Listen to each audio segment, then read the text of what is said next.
माफ कीजिएगा, कुछ नेटवर्क के चलते उस बातों को काटना पड़ा। इसी के लिए हमें इस बात को समझने की आवश्यकता है कि यदि हम मसीह के लिए दुखित हो रहे हैं, मसीह के लिए हमारी निंदा की जा रही है, तो हमारे लिए सबसे बड़ा सुहावना बात है बोलकर पतरस लिखता है।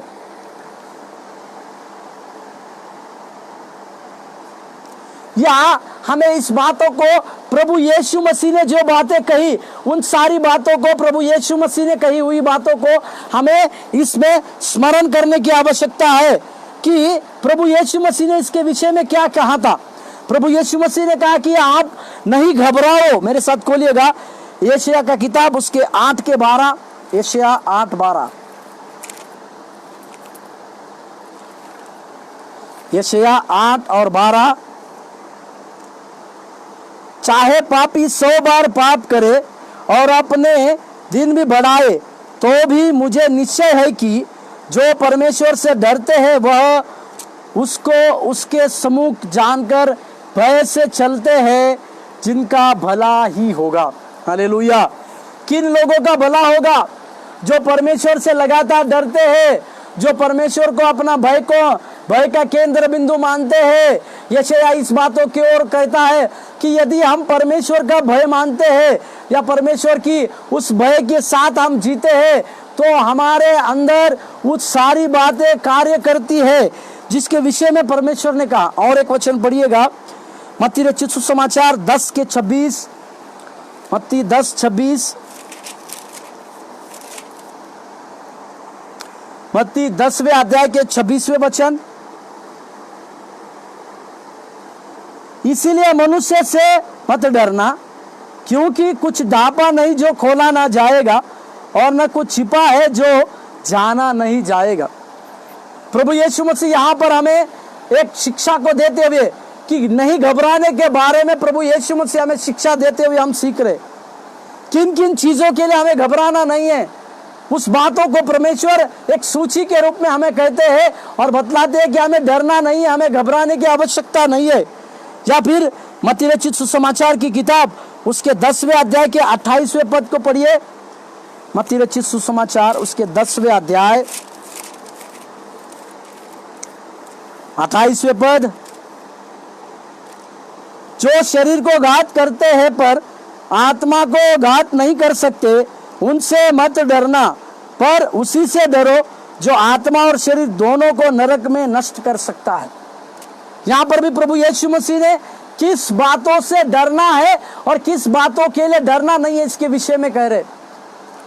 हम धार्मिकता के लिए अगर शरीर में हमारे ऊपर कुछ दुख उठाए, कुछ लोगों के द्वारा हमें निंदा की जाए, तो हमें डरने की आवश्यकता नहीं, घबराने की आवश्यकता नहीं है, क्योंकि वो हमारे शरीर को नुकसान पहुंचा सकते हैं, परंतु उस आत्मा को जो परमेश्वर ने हमारे अंदर दी है, उस आत्मा को नुकसान नहीं पहुंचा सकते। इस बातों को हमें स्मरण करना है। उसी का 10वें अध्याय के 31वें पद को पढ़िए। इसीलिए डरो नहीं, तुम बहुत गौरव से बढ़कर हो। प्रभु यीशु मसीह कहते हैं कि डरो नहीं, हम औरों से बढ़कर है कर यहाँ पर प्रभु यीशु मसीह इस बातों को सिखाते हैं। और परमेश्वर ने हमें और एक यूहन्ना में उनकी उस शांति के बारे में कहा। यूहन्ना 14:27। यूहन्ना 14:27। मैं तुम्हें शांति दिए जाता हूँ, अपनी शांति तुम्हें देता हूँ, जैसे संसार देता है मैं तुम्हें नहीं देता। तुम्हारा मन व्याकुल ना हो और ना डरे। जब प्रभु की शांति, जब प्रभु ने अपनी शांति हमारे अंदर दी है, हमारे मन को व्याकुल करने, हमारा मन व्याकुल ना हो इसके लिए परमेश्वर की शांति जब हमारे अंदर है, तो हमारे मन को व्याकुल करने की आवश्यकता नहीं है और ना ही हमें डरने की भी आवश्यकता है। इस बातों को प्रभु यीशु मसीह ने खुद हमें सिखाया है। इसी के लिए हमें घबराने की आवश्यकता नहीं है, इसी के लिए हमें किसी बात की डरने की भी आवश्यकता नहीं है। जो सारी बातें परमेश्वर ने हमारे जीवन में की है, उन सारी बातों को हमें हमारे जीवन के लिए संभाले रखने की आवश्यकता है। और एक वचन पढ़िएगा जिसके बारे में प्रभु यीशु मसीह ने कहा, दुख ना उठाओ बोलकर प्रभु यीशु मसीह ने जो शिक्षा के रूप में कुछ बातों को कहा, उस बातों को हमें कुछ बातों से समझे। प्रेरितों के काम आदि कलीसिया में इस बातों के ऊपर उन कलीसिया के लोगों ने जोर दिया। प्रेरितों के काम 5वें अध्याय उसके 41वें पद, 5:41, उसमें इस प्रकार से वचन आया है। 5वें अध्याय 41, वे इस बात से आनंदित होकर महासभा के सामने से चले गए कि हम उसके नाम के लिए अपमानित होने के योग्य तो ठहरे। हालेलुया। प्रेरित आदि कलीसिया के लोग प्रभु यीशु मसीह जो जी उठा है उसके नाम से प्रचार करते थे, उसके नाम से लोगों को सुसमाचार सुनाते थे। परंतु इन लोगों को पकड़ा गया और प्रभु यीशु मसीह के नाम से प्रचार ना करो कह के जब कहा गया तो उन्होंने मनुष्यों की आज्ञा से बढ़कर हमें परमेश्वर की आज्ञा का पालन करना अच्छा है समझा।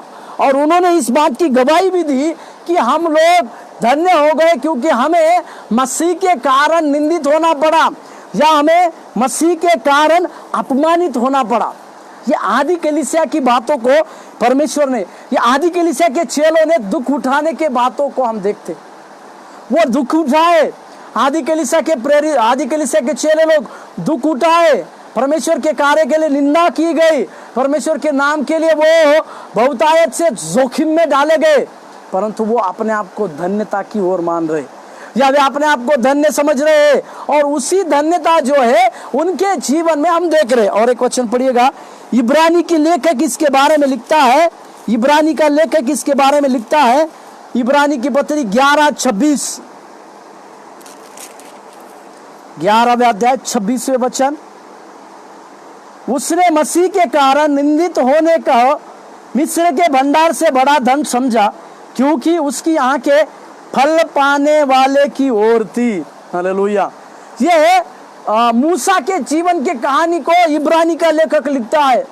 थोड़े से दिन को सुख में डालने के बजाय मूसा को अपने लोगों के साथ निंदित होना अच्छा लगा या अपने लोगों के साथ निंदा उठाना उसको अच्छा लगा और उसने अपने लोगों के साथ निंदित होना या अपमानित होना, इसके लिए वो उसने अपने आप को अच्छा समझा। ये ना केवल मूसा की बात है परंतु आज हम लोगों की भी यही बात होनी चाहिए कि हम लोग मसीह के कारण अपमानित हो जाए तो ठीक है, आप मसीह के लिए हम दुख उठाए तो ठीक है, या मसीह के लिए हम कई एक प्रकार के बातों को सहे तो भी ठीक है, या उसके नाम के लिए मसीहों को दुख क्यों सहना है। इस बात का सवाल हमारे अंदर आता है। उसके नाम के लिए सारे मसीह लोगों को दुख क्यों सहना है। हम ऐसे संसार में रहते हैं, क्यों हमें दुख उठाना है? मसीह के नाम के लिए हमें क्यों दुख उठाना है? तो इसका जवाब है हम किस प्रकार के संसार में रहते हैं। मेरे साथ खोलिए अगर यूहन्ना का पत्री, यूहन्ना 16वें अध्याय 1 से 4, यूहन्ना 16वें अध्याय 1 से 4, मैं ये बातें मैंने तुमसे इसीलिए कही कि तुम ठोकर न खाओ, वे तुम्हें आराधनालय में से निकाल लेंगे, वरन वह समय आता है कि जो कोई तुम्हें मार डालेगा वह समझेगा कि मैं परमेश्वर की सेवा करता हूँ। ऐसा वे इसीलिए करेंगे कि उन्होंने ना पिता को जाना और ना मुझे जानते हैं, परंतु ये बातें मैंने इसीलिए तुमसे कही कि जब उनका समय आए तो तुम्हें स्मरण आ जाए कि मैंने तुमसे पहले से ही कहा।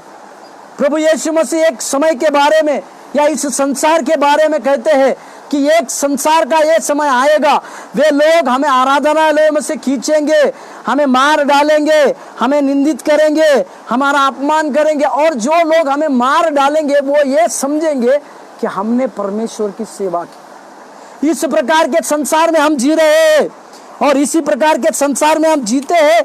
इसी के लिए हमें बड़े सावधानी से समझने की बात है, बड़े सावधानी के साथ रहने की आवश्यकता है। और उसी के यूहन्ना के 15 अध्याय 18 वचन से 25वें वचन तक अगर हम पढ़ते हैं, संसार से बैर करने के बारे में प्रभु यीशु मसीह ने हमें कहा, क्योंकि आज का ये संसार हमें मसीह के प्रेम से अलग कर सकता है। या आज का ये संसार हम मसीह के कार्य कर रहे हैं इसी के लिए हमें दुख पहुंचा सकता है, हमें कठोर शासन कर सकता है, जिसके विषय में हमने यूहन्ना की किताब 16वें अध्याय में पढ़ा। क्योंकि ये संसार जानबूझकर अंधियारे में है और आत्मिक प्रकाश से घृणा करता है। यह संसार किस प्रकार से है? यह संसार आत्मिक अंधियारे में यह संसार जानबूझकर अंधियारे में है और आत्मिक प्रकाश से घृणा करता है। हालेलुया। यह जानबूझकर यह संसार जो अंधकार में है, उसी के बारे में यूहन्ना का पत्री 3 अध्याय, यूहन्ना 3 अध्याय 19 और 20, यूहन्ना 3 अध्याय 19 और 20, यूहन्ना 3 19 20। और दंड की आज्ञा का कारण यह है कि ज्योति जगत में आई है और मनुष्य ने अंधकार को ज्योति से अधिक प्रिय जाना, क्योंकि उनके काम बुरे थे। 20।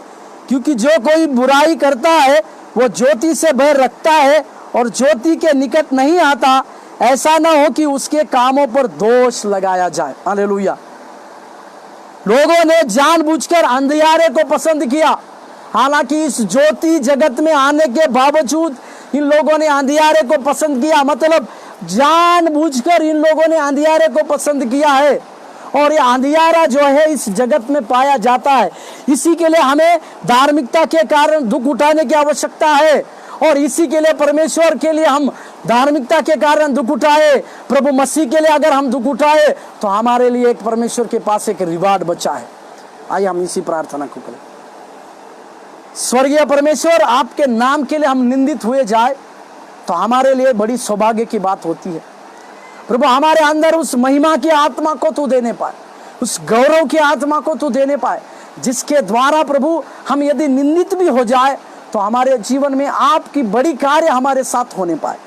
तेरी आशीष और अनुग्रह हम लोगों के साथ सदा बनने के लिए हम प्रार्थना करते हैं। तेरी आशीष और अनुग्रह दे प्रभु यीशु मसीह के नाम से मांगते हैं, आमीन आमीन। प्रभु आपको आशीष देने पाए।